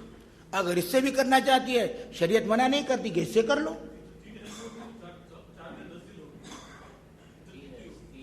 3 ماہواریاں، اگر حیض آتا ہو تو 3 حیض، اس کو اگر ناپاکی آتی ہو نا عورت کو تو 3 ناپاکیاں، 3 حیض. ہاں اگر حیض نہ آتا ہو تو 3 مہینے، اور اگر وہ حاملہ ہو تو وضع حمل. تو عدت تو بہر الگ الگ ہے سب کی، ایک عدت نہیں ہے. تو بہرحال مقصد میرے کہنے کا یہ ہے، یہ طریقہ جو ہے سب سے اعلیٰ اور فائدہ، اس کو احسن طلاق کہتے ہیں. اور پھر شریعت دوسرا طریقہ یہ کہتی ہے کہ اگر واقعی تمہیں ضرورت ہے تو پھر ایک دم 3 طلاقیں کبھی نہ دیا کرو. 1 طلاق 1 پاکی میں دو، دوسری طلاق دوسری پاکی میں دو، تیسری طلاق تیسری پاکی میں دو. یعنی پہلا حیض ختم ہو، پاک ہو جائے اور عورت سے مرد ملا نہ ہو، 1 طلاق دے دو. اس کے بعد دوسری پھر ماہواری آئے گی، پھر پاک ہوگی اور اس پاکی میں بھی اس سے نہ ملو، پھر دوسری طلاق اس کو دے دو. اور پھر تیسرا حیض آئے گا، حیض کے بعد پھر پاکی آئے گی، اس پاکی میں تیسری طلاق دے دو. اب یعنی 3 مہینے لگا دیے 3 طلاق دینے میں شریعت نے، کہ 3 مہینے میں جا کے 3 طلاقیں ہوں گی پوری. اور ہم کیا کہتے ہیں، چاہتے ہیں کیا ہے کہ 1 لمحہ میں ہی 3 طلاقیں ہو جائیں. تو میرے دوستو، یہ دین سے مذاق ہے، دین سے ٹھٹھا ہے یہ. اس لیے دین سے ٹھٹھا کرنے والا، علماء نے لکھا ہے کہ دین سے ٹھٹھا کرنے والا کافر ہو جاتا ہے. دین سے ٹھٹھا کوئی آسان چیز نہیں ہے، کیونکہ اللہ نے ہمیں جو طریقے بتلائے ہیں وہ طریقے تو کچھ اور بتلائے ہیں، اور ہم کیا کر رہے ہیں، ان طریقوں کو توڑ رہے ہیں. اللہ تو قرآن پاک میں ارشاد فرماتے ہیں الطلاق مرتان، کہ کہ طلاق مرتن بعد مرتن، ایک کے بعد دوسری طلاق دی جائے۔ اللہ یہ چاہتے ہیں کہ ایک ساتھ طلاق نہ دی جائے، ایک طلاق دیں پھر چھوڑ دیں، پھر دوسری طلاق دیں تو اس کے بعد چھوڑ دیں، پھر تیسری طلاق دینی ہے تو تیسری جا کے پاکی میں دیں طلاق۔ لیکن اللہ ہم سب کو معاف فرمائے کہ ہم شریعت کے احکام میرے دوستوں سیکھتے نہیں ہیں، اس لیے شریعت کے احکام سیکھیں گے تو انشاءاللہ کبھی بھی پچھتانا نہیں پڑے گا، کبھی رونا نہیں پڑے گا۔ ورنہ میں نے بتایا کہ روتے ہوئے لوگوں کو ہم نے دیکھا ہے، ایسے بلک بلک کے روتے تھے کہ ہائے اب کیا بنے گا ہمارا۔ اور پھر بے وقوف لوگ بات، وہ جی ٹھیک ہے 3 طلاقیں اس نے دے دی، غلطی کر دی ہے، اب تم کیا کہتے ہو جی اب کہیں اور نکاح کرے، نکاح کرنے کے بعد پھر پہلے یہ عدت ختم ہو، پھر دوسری جگہ شادی کر لے، پھر وہ اس سے ملے، ملنے کے بعد وہ عدت ختم ہو تب پہلے خاوند کے بعد آ سکتی ہے۔ وہ بھی شریعت کہتی ہے کہ یہ شرطیں لگا کر ایسا کرنا جائز نہیں ہے، لیکن اگر ایسا ہو جائے تو عورت حلال ہو جائے گی، کہ اگر ایسا ہو گیا اس نے طلاق دے دی 3، پھر اس کے بعد کہیں اس کا اور شادی ہو گئی، پھر اس نے طلاق دے دی تو پہلے کے بعد آ جائے۔ شریعت ہمیں یہ بتانا چاہتی ہے۔ لیکن میرے دوستو اللہ ہمیں معاف فرمائے، اب لوگ کیا کہتے ہیں، میں نے سنا جی یہ جو کہا نا جی عورت کو وہ مرد ملے دوسرا جس سے نکاح کیا ہے پھر وہ طلاق دے، تو قصور تو مرد نے کیا ہے، طلاقیں 3 دی ہیں، اور عورت کا کیا قصور تھا؟ کہتے جی عورت ملے تو تب آ سکتی ہے پہلے کے بعد۔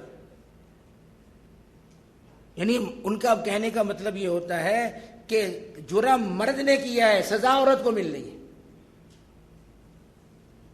لوگ کیا مقصد ان کا کہنے کا کیا ہوتا ہے کہ جرم تو طلاق کا کس نے کیا ہے؟ مرد نے کیا ہے، کہ اس نے کتنی طلاقیں دے دیں؟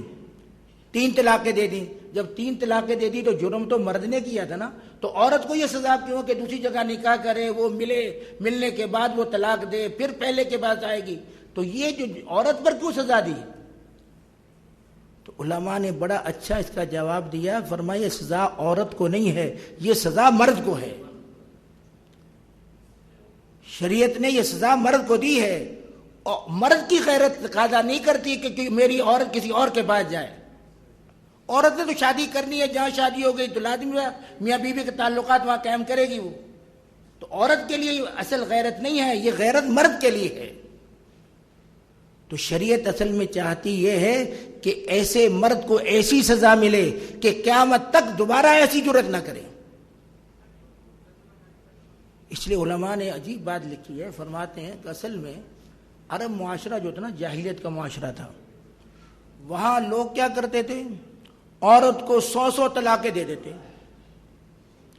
طلاق دی، 2 طلاقیں، 3 طلاقیں، 4 طلاقیں، 5، 10، اور پھر اگلے دن کہا میری بیوی ہے تو۔ اب وہ عورتیں بیچاری روتی کہ یہ تو ہماری جان چھوٹے گی نہیں کبھی بھی، ہم سب ہمیشہ ہی پریشان رہیں گے کہ 100 طلاقوں کے بعد بھی وہ کہتا ہے میری بیوی ہے تو اس کی بیوی رہے گی وہ۔ تو اسلام نے آ کر عورتوں کے حقوق کا تحفظ کیا اور کہا کہ دیکھو یہ اللہ کی بہت بڑی تمہارے پاس نعمت ہے عورت، اس لیے اللہ تمہیں آج کے بعد یہ حکم دیتا ہے کہ 3 طلاقوں تک تمہیں اختیار ہے کہ اس کو رکھ سکو، 3 کے بعد ہم تمہارا اختیار ختم کر دیتے ہیں، اب تمہیں رکھنے کی اجازت ہی نہیں ہے اس کو۔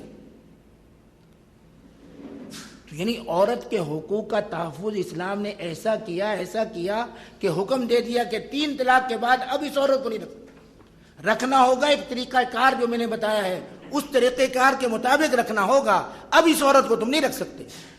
تو عورت کو ایسی آزادی دے دی کہ تاکہ یہ عورت ہمیشہ ظلم کی چکی میں نہ پستی رہے، کہ مرد اس کو کھلونا بنا لے اور جب چاہے طلاق دیتا رہے، اور طلاق دے کر پھر معاذ اللہ یہ کہے بعد میں او جی بس کوئی حرج نہیں، غلطی ہو گئی، غصے میں دے دی تھی، بس اس وقت میں جو ہوش حواس نہیں تھے، اور وہ کبھی کچھ کہتا کبھی کچھ کہتا ہے، ہزاروں بہانے کرتا ہے اس وقت۔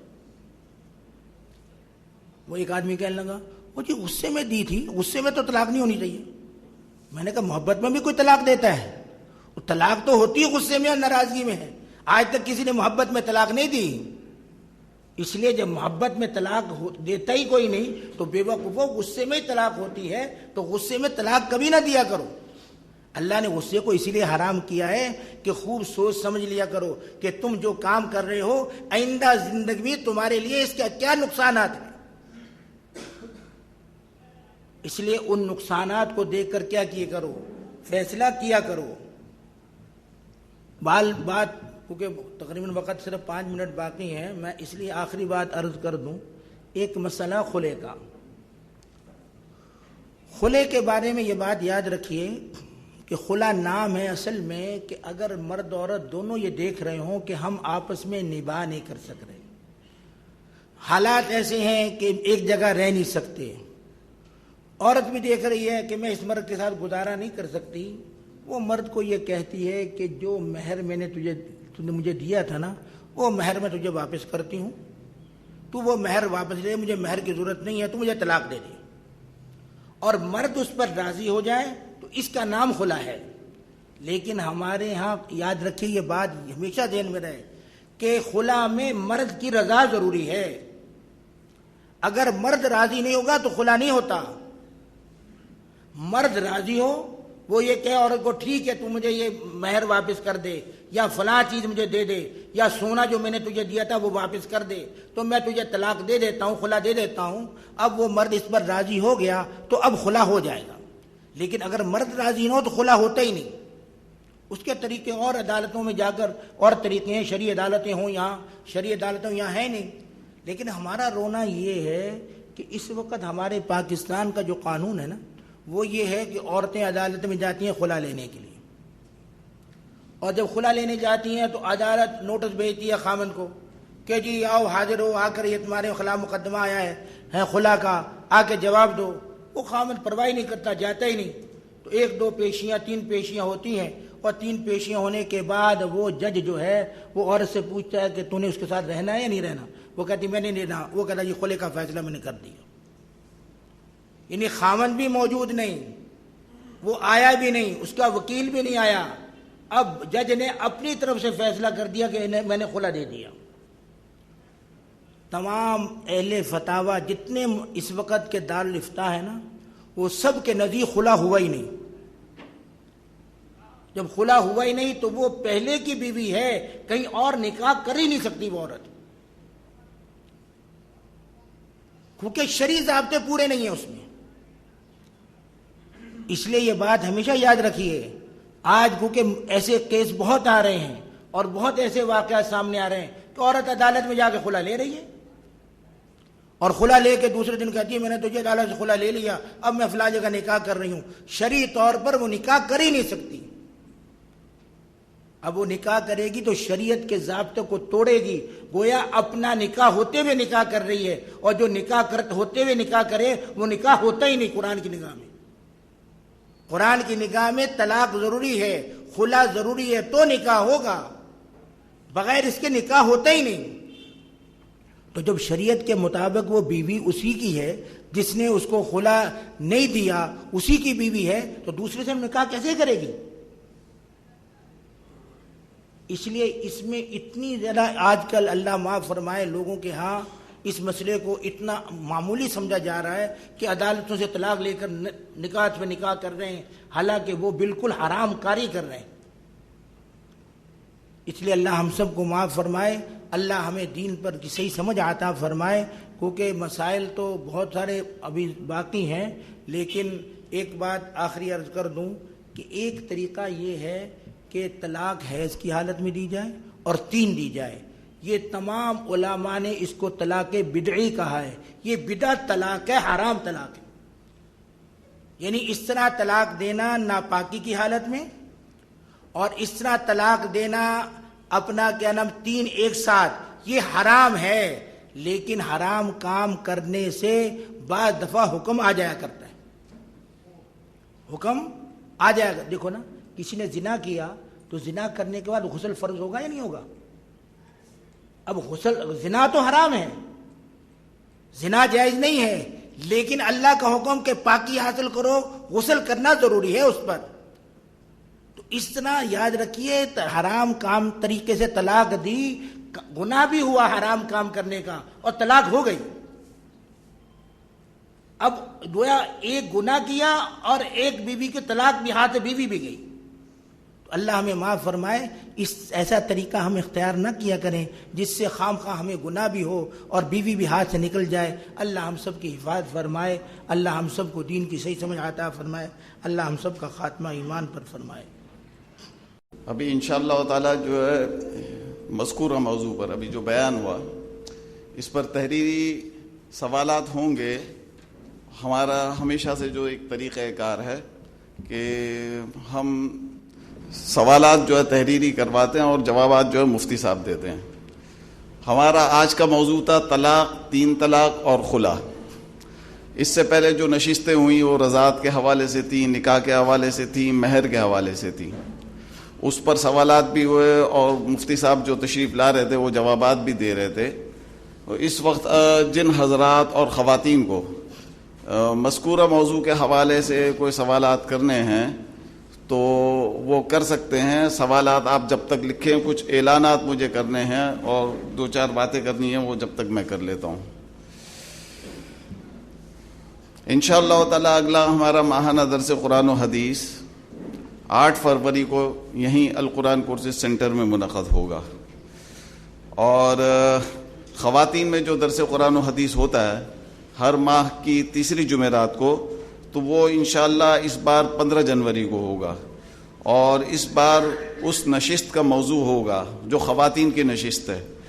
اسلام میں حقوق و فرائض کا موضوع ہے اس کا، اور سپہر 3:30 سے 4:30 بجے وہ خواتین کی نشست منعقد ہوگی. پورے شہر سے الحمدللہ اس میں خواتین شرکت کرتی ہیں.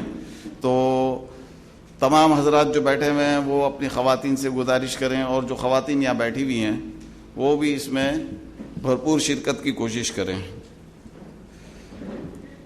آج جو رات کو حادثہ ہوا بس کا، اس میں تقریباً 60 حضرات جو ہے وہ شہید ہو گئے ہیں، جو شکارپور جا رہی تھی بس. تو ان حضرات کی مغفرت کے لیے دعا کرنی ہے. اس میں بہت سارے حضرات ایسے ہیں جو پورے جل گئے اور ان کی لاشیں بھی جو ہے ناقابل شناخت ہو گئی ہیں. تو انتہائی اندوہناک حادثہ ہے. اس کے لیے جو ہے ہمیں دعا بھی کرنی ہے. جو حضرات اس حوالے سے جو ہے مدد، امداد وغیرہ کا کام کر سکتے ہیں تو وہ اس میں کوئی کسی قسم کی پس و پیش نہ کریں، بلکہ اس میں بھرپور کردار ادا کریں.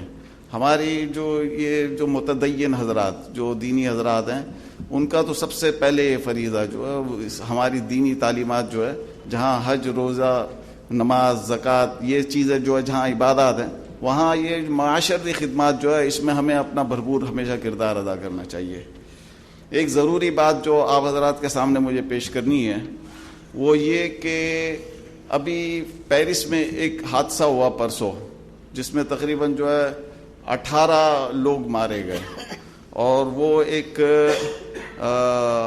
ہفت روزہ اخبار تھا چارلی ایبڈو، اس کے دفتر پر کچھ لوگوں نے حملہ کیا اور اس میں تقریباً 18 کل ملا کر جو پورے پیرس کے اندر یہ حادثہ ہوا اس میں تقریباً 18 لوگ مارے گئے.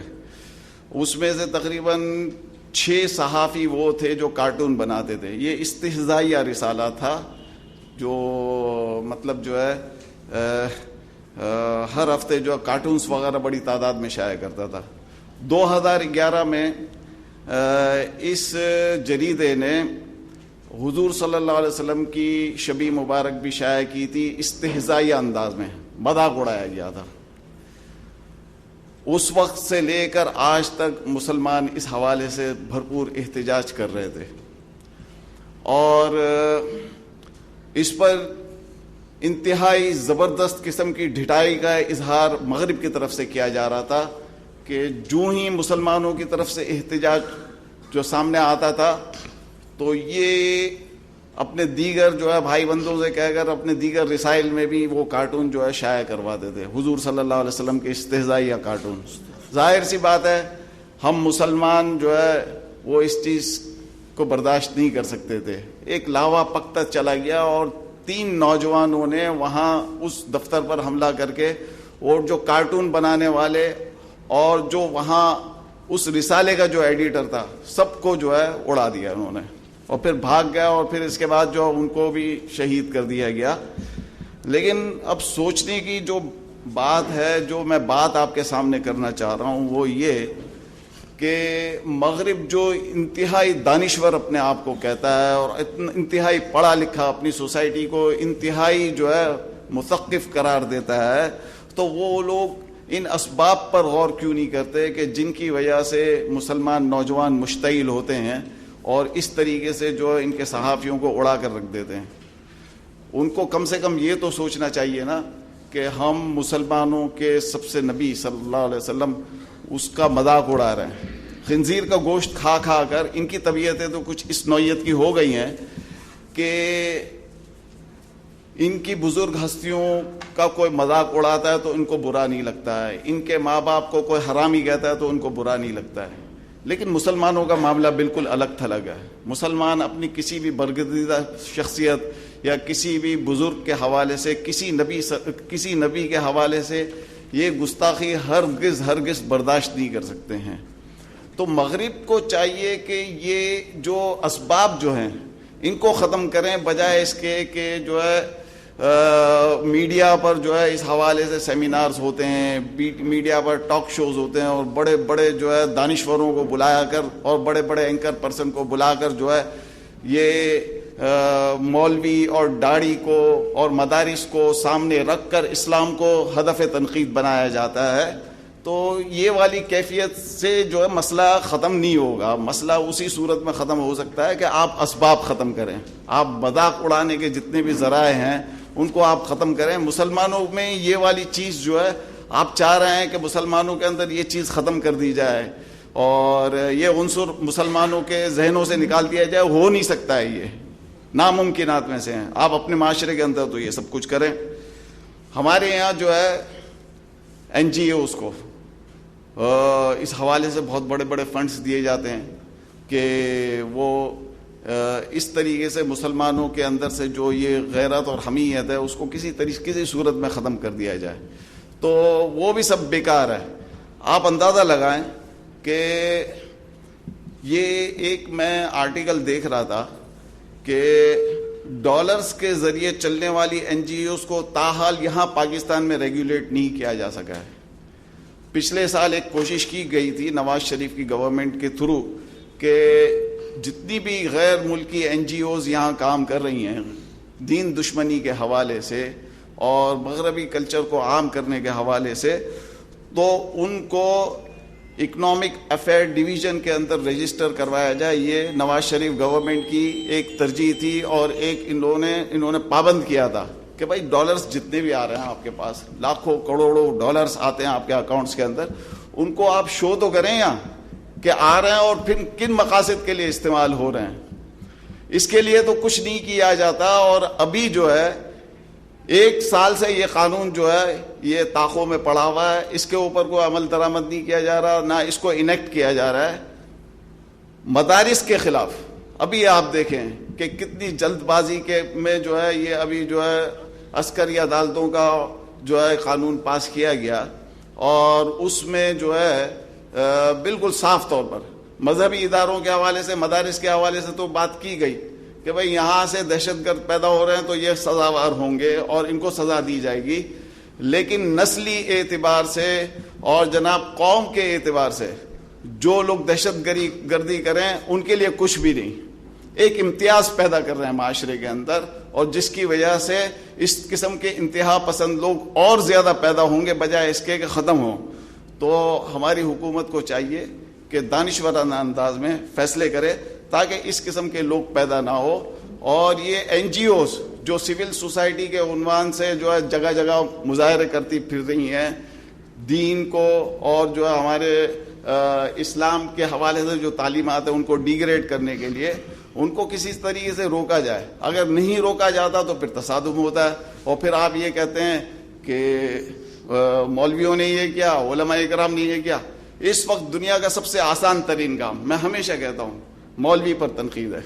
جس کو کچھ بھی نہیں آتا ہو وہ مولوی پر تنقید شروع کر دے، نشست کے اندر جو ہے جان پیدا ہو جاتی ہے.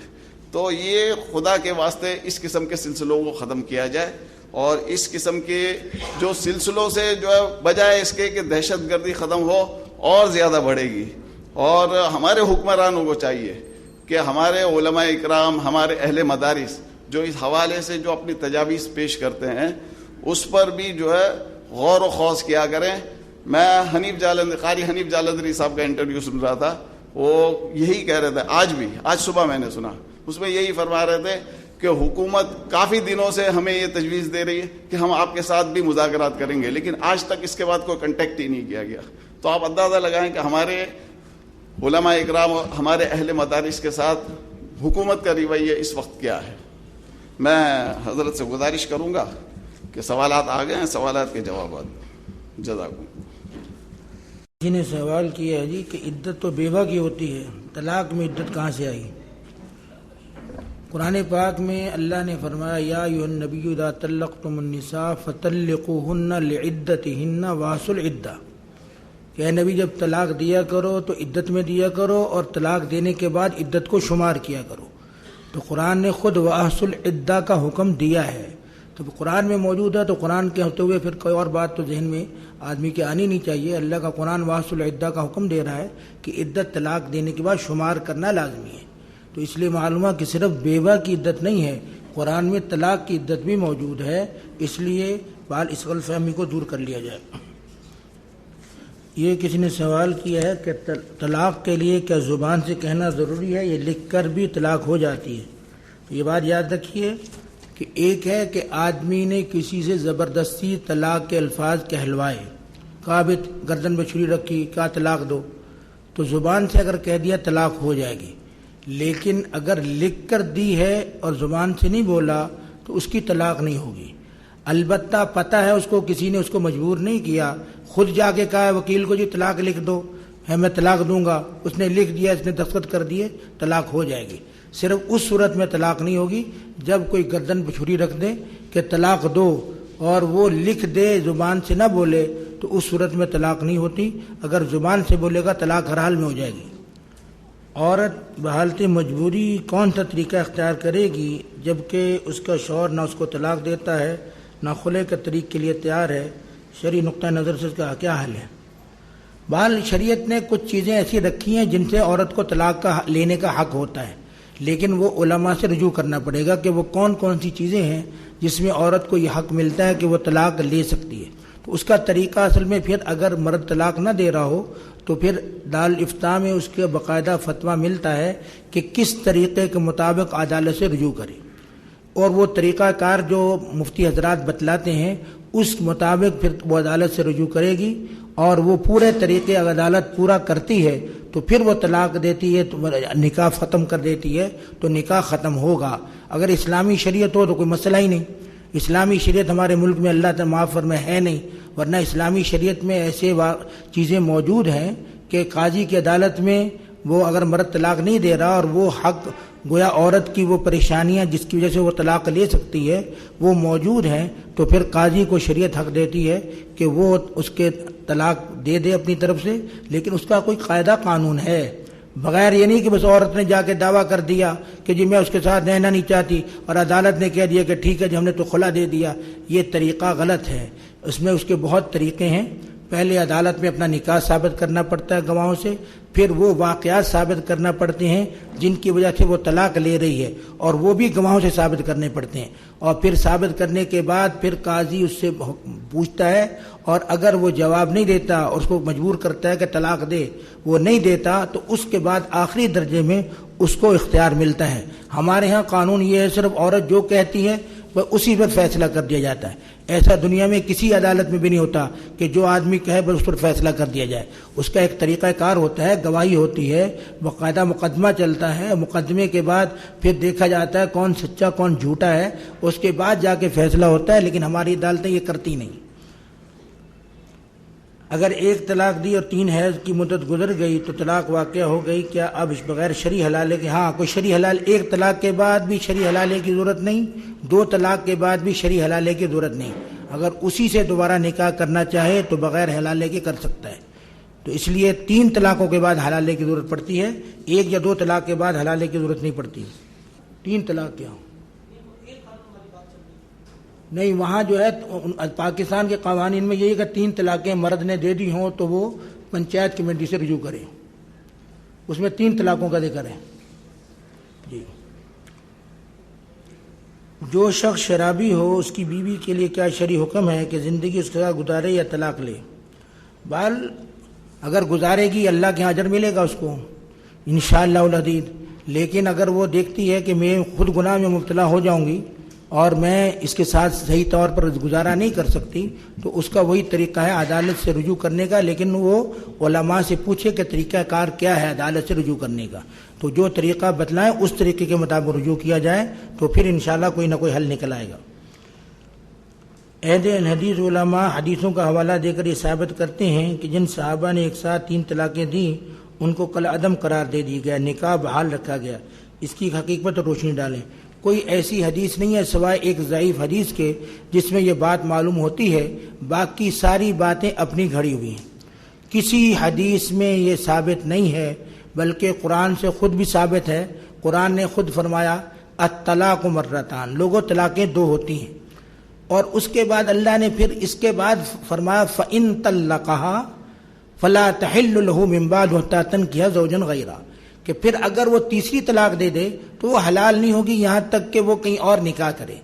یہ اللہ نے خود قرآن میں کہا ہے، اور عربی قاعدے میں ہوتا یہ ہے کہ فا جو آتی ہے نا، فا وہ تعقیب مال وصل کے لیے آتی ہے، یعنی پہلے کے بعد فوری یہ کام کرنا، تو مطلب یہ ہوا 2 طلاقوں کے بعد تیسری فوری دے دی تو اس صورت میں 3 طلاقیں ہو گئیں، اب وہ کہیں اور نکاح کرے گی تب حلال ہوگی، یہ قرآن نے کہا ہے۔ اور حدیث میں تو بہت زیادہ آتا ہے کہ اللہ کے نبی کے زمانے میں جب بھی طلاقیں ہوئی ہیں حضور صلی اللہ علیہ وسلم نے باقاعدہ سوال کیا۔ ایک آدمی نے کہا یا رسول اللہ میں نے 32 طلاق دی، تو 32 طلاق کے مطلب یہ ہے کہ میں نے 52 طلاق دے دی۔ اب 52 طلاق 2 طرح ہوتی ہے، ایک طلاق بھی 52 ہوتی ہے، 3 بھی 52 ہوتی ہیں، تو حضور پوچھتے تھے تمہارا 1 کا ارادہ تھا یا 3 کا ارادہ تھا؟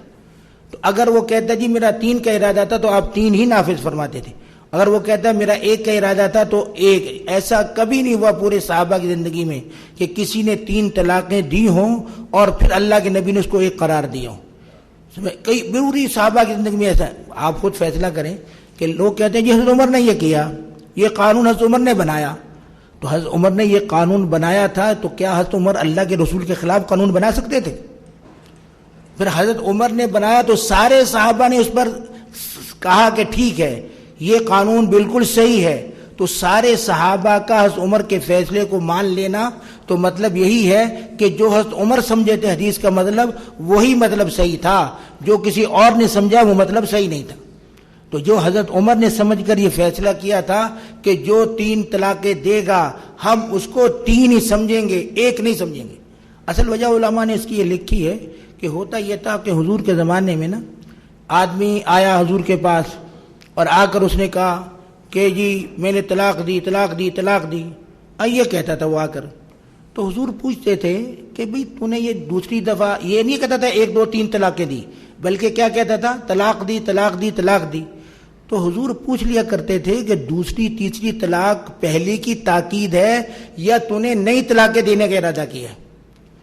اب وہ خیر القرون کا زمانہ تھا تو حضور صلی اللہ علیہ وسلم کو لوگ بتلا دیتے یا رسول اللہ ہم نے 1 ہی طلاق دینا تھا، یہ تاکیدن بولا ہے، جس طرح ہم کہہ دیتے ہیں ضرور کریں گے، یہ ضرور کریں گے ضرور کریں گے، تو مطلب طلاق کا مطلب یعنی 1 ہی طلاق دینا مقصود تھا اور دوسرا اور تیسرا لفظ جو تاکید کے لیے بولا تھا۔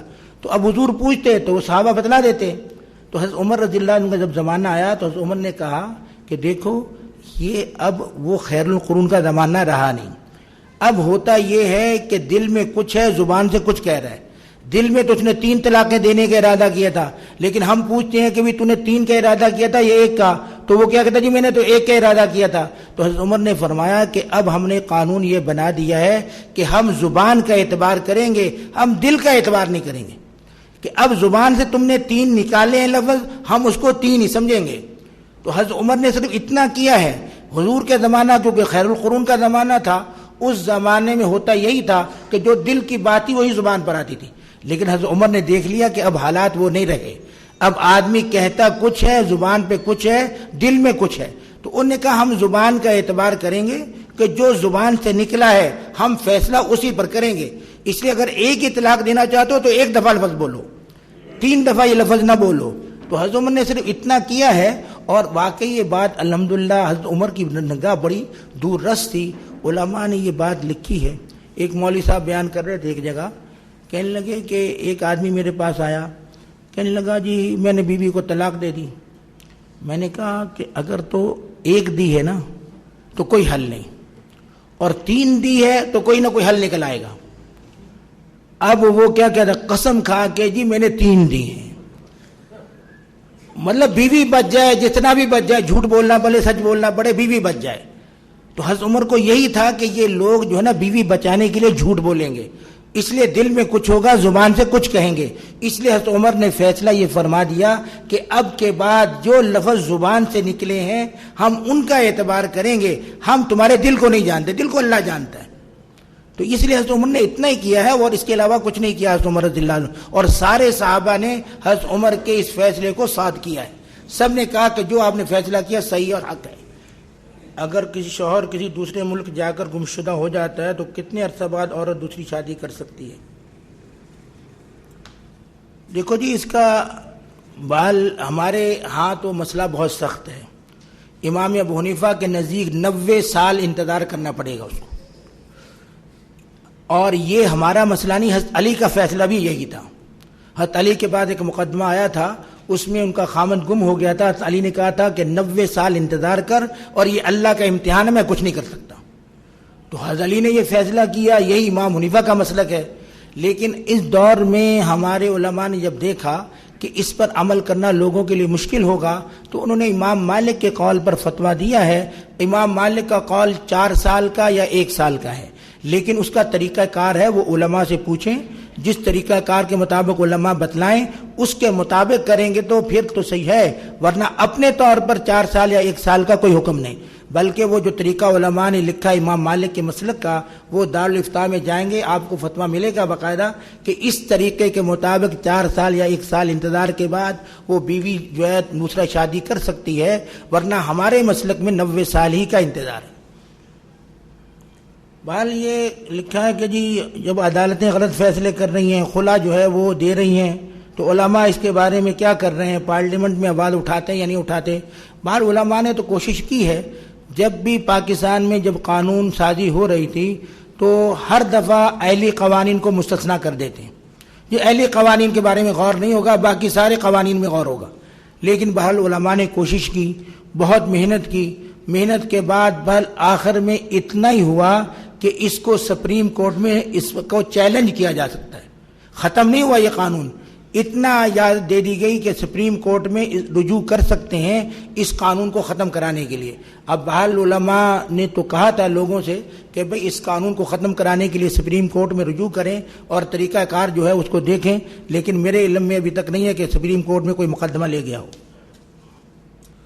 ہم خلا لیتی ہے تو میں نے بتا دیا متبادل جو شریعت وہاں علماء سے پوچھیں، وہ طریقہ کار جو بتلائیں خلا لینے کا، اس طریقے کے مطابق خلا لیں۔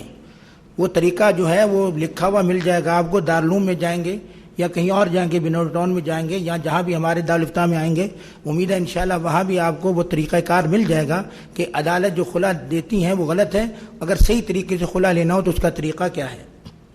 میں نے بتا دیا کہ اس میں جو ہے اہل قوانین جو اس مسئلے میں قانون جانتے ہیں ان سے اپنے معلوم کر کے جو عدالت سپریم کورٹ میں رجوع کا حق دیا گیا ہے تو سپریم کورٹ میں اس مسئلے کے لیے رجوع کرنا چاہیے، لیکن ہر آدمی تو رجوع نہیں کر سکتا، اس کے لیے باقاعدہ ایک کمپنی اور فارم ہونا چاہیے جس میں پیسہ بھی لگے گا، محنت بھی ہوگی، اس کے ذریعے اس کو چیلنج کیا جا سکتا ہے۔ طلاق میں 2 طلاقوں کی صورت میں مرد کتنے عرصے میں نکاح جدید کر سکتا ہے؟ تو یاد رکھیے اسی عورت سے اگر نکاح کرنا ہو 1 یا 2 طلاق میں عدت کے اندر بھی کر سکتے ہیں اور عدت کے بعد بھی نکاح کر سکتے ہیں، لیکن عدت کے اندر رجوع ہوگا اور عدت کے بعد نکاح ہوگا۔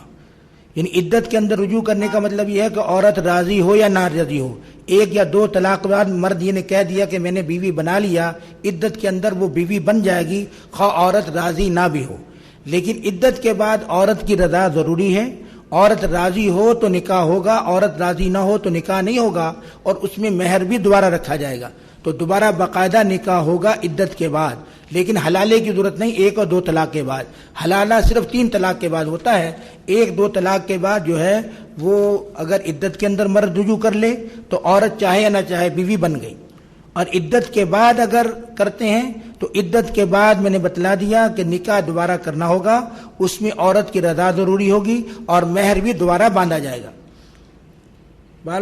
وہی مسئلہ ہے، دوبارہ آ گیا ہے کہ 10 سال سے شوہر غائب ہے، تو میں نے عرض کر دیا ہے کہ وہ اس میں امام مالک کے قول پر فتویٰ دیا گیا ہے، لیکن اس کے لیے آپ کو دارالفتاء سے رجوع کرنا ہوگا، اس کا طریقہ کار معلوم کرنا ہوگا اور اس طریقہ کار کے مطابق پھر اس مسئلے کو حل کرنا ہوگا۔ الحمدللہ رب العالمین والصلاة والسلام علی رسول الکریم۔ اللہم صلی علی سیدنا و مولانا محمد وعلی آل سیدنا و مولانا محمد وبارک وسلم۔ اللہم انت السلام و منک السلام تبارک ذا الجلال والاکرام۔ استغفر اللہ استغفر اللہ استغفر اللہ الذی لا الہ الا هو الحی القیوم۔ ربنا آتنا فی الدنیا حسنہ وفی الآخرۃ حسنہ وقنا عذاب النار۔ ربنا لا تزغ قلوبنا بعد إذ هديتنا وهب لنا من لدنك رحمة إنك أنت الوهاب۔ اللهم اكفنا بحلالك عن حرامك واغننا بفضلك عمن سواك۔ اے اللہ یہ سلسلہ جو جاری و ساری ہے اس سے ہمیں دین کی معلومات ہوتی ہیں، اللہ تا قیام قیامت اس سلسلے کو جاری رکھیے۔ اے اللہ تا قیام قیامت اس سلسلے کو جاری فرما کر جو حضرات اس کے لیے کوشش و محنت کرتے ہیں ان کو بہترین بدلے عطا فرمائیے، جزائے خیر عطا فرمائیے، دین و دنیا کی ساری حاجتیں ان کی پوری فرمائیے، اور ہمیں بھی اللہ اس میں پورا حصہ لے کر تمام دین کے مسائل سیکھنے کی توفیق عطا فرمائیے۔ اے ارحم الراحمین جتنا کام یہاں سے ہوا ہے اے اللہ اس کو قبول فرما، آئندہ کے لیے اخلاص سے کام کرنے کی توفیق عطا فرما، ہم سب کو اپنی رضا اور محبت عطا فرما۔ اے اللہ اس جگہ کو آباد فرما، ہر طرح اے اللہ دین کے ہر شعبہ یہاں سے زندہ فرما۔ اے اللہ ہم سب کا خاتمہ ایمان پر فرما دیجئے، مرنے سے پہلے اس کی توبہ عطا فرمائیے۔ اے اللہ مرتبہ کلمہ نصیب فرما دیجئے۔ ربنا تقبل منا انک انت السمیع العلیم وتب علینا انک انت التواب الرحیم۔